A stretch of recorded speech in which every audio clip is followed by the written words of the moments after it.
আমার সাথে রাবিশ কথা বলবেন না, আমিও দেখেছি। উত্তেজিত হবে আপনি আপনি আমাকে উত্তেজিত করছেন, আপনি তো তাদেরই পক্ষের লোক বলে মনে হচ্ছে। আমি কারো অবশ্যই আপনি তাদের পক্ষে কথা বলেন। শোনেন, এই যে সবুজ মেয়ে মারা গেল ছাত্রলীগের, তাকে কে মারলো?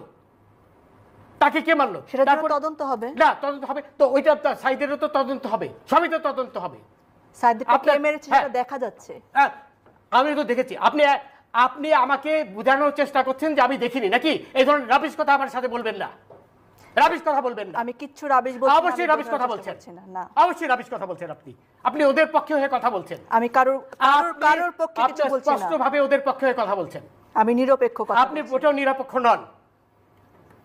এরপরে আমাকে বলতে দেন আগে। এরপরে আপনার প্রশ্ন করেছেন, এটা জবাব নেন, তারপরে অন্য কথা বলেন। হ্যাঁ, না, আমি আপনার প্রশ্ন, আমার প্রশ্নের উত্তর পাননি, অথবা আমার প্রশ্নের উত্তর বোঝার মতন মেধা আপনার নেই। আচ্ছা, এখন কথা হলো, হাসবেন না প্লিজ, ডোন্ট লাফ এট মি। আচ্ছা, এখন কথা হলো, জাস্টিস শামসুদ্দিন চৌধুরী মানিক, আপনি আমার নামটা ভালো করে উচ্চারণ করতে পারেন না নাকি? এটি থেকে বোঝা যাচ্ছে যে আপনি আমার প্রতি আক্রোশ নিয়ে এখানে বসেছেন। আমি যেটা বলেছি ঠিকই বলেছি, এবং আপনার প্রতি যেটা আপনি আমাকে অপমান করেছেন, আমার নামটা পর্যন্ত আপনি ঠিক মতো উচ্চারণ করতে পারেন না। আপনার লজ্জা হওয়া উচিত। এবং রনি যেটা বললো, আপনি এমন ভাব দেখাচ্ছেন যে আপনি একাই সেই টেলিভিশনটা দেখেছেন। আমি যখন বললাম আমিও দেখেছি, তারপরে আবার আপনি আমাকে বারবার উস্কানি দিচ্ছেন যে আমি দেখেছি কিনা। তার মানে আপনি একাই দেখেছেন, আর কেউ দেখেনি। শোনেন রনি, কালকে যে না উত্তেজিত হওয়ার কারণ হচ্ছেন আপনি আমাকে উত্তেজিত করছেন, মানে এমন ভাব দেখাচ্ছেন যে আপনি একাই দেখেছেন, আমি দেখিনি। এবং পুরো বাংলাদেশ দেখেছে। না, পুরো বাংলাদেশ দেখেছে, বাংলাদেশ আর এখানে আসেনি, তাই তো? আমিও তো দেখেছি। আমি কি অন্ধ ছিলাম? অবশ্যই আপনি বাংলাদেশে। তাহলে আবার আপনি, আমি যখন বললাম আমি দেখেছি, তারপর তো আপনার অ্যাঙ্কার হিসেবে আপনার চুপ হয়ে যাওয়া উচিত ছিল। আপনি আবার আমাকে খোঁচাচ্ছেন। শোনেন, এইখানে আমাকে বলতে দেন প্লিজ লেট মি স্পিক। আমাকে বলতে দেন। আপনি কালকে চিটাগাঙে 12 জনকে ছাদের থেকে ফেলে দিয়েছে এই শিবিরের লোকরা, সেটা আপনার কোনো খবরে আসেনি, আপনি সেই কথাটা তুললেন না। আপনি সেই একজনের কথা যারা প্রাণ দিয়েছে আপনি কি বলেছেন এই কথা যে কালকে 12 জনকে ছাদের থেকে ফেলে দিয়েছে শিবিররা? আপনি সেটা বলেননি তো, বলবেন না। আপনি তো আমাকে কিছু বলার সুযোগই দিচ্ছেন না।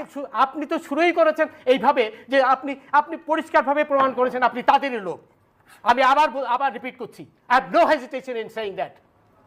কারণ এটা আপনি বলেন কালকে নারী হিসেবে যে মিনিমাম সম্মান দেওয়া দরকার সেটাও আপনি আমাকে সম্মান দিয়েছেন। আপনি কোনো প্রকার অসম্মান করিনি। আপনি আপনি আবার নারীর কোটা চান না, আবার এখানে নারীর সম্মান চাচ্ছেন।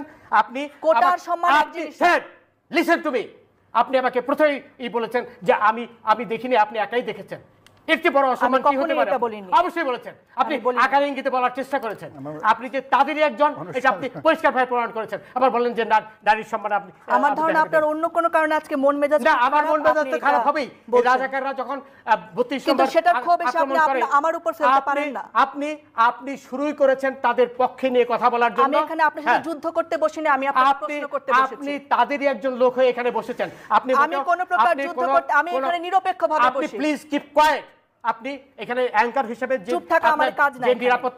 যে নিরপেক্ষতার দায়িত্ব সেটা আপনি পালন করেননি বলেই আমি উত্তেজিত হয়েছি। আবার নারীর কথা বলছেন আপনি শুরুর থেকেই। এখন এই যে 12 জনকে আপনার ছাদের থেকে ফেলে দিল, এই কথাটা তো বলেননি। এই কথা দিয়ে আপনার শুরু করা উচিত ছিল। সেই 12 জন হাসপাতালে করছে, সেটা দিয়ে আপনার শুরু করা উচিত ছিল।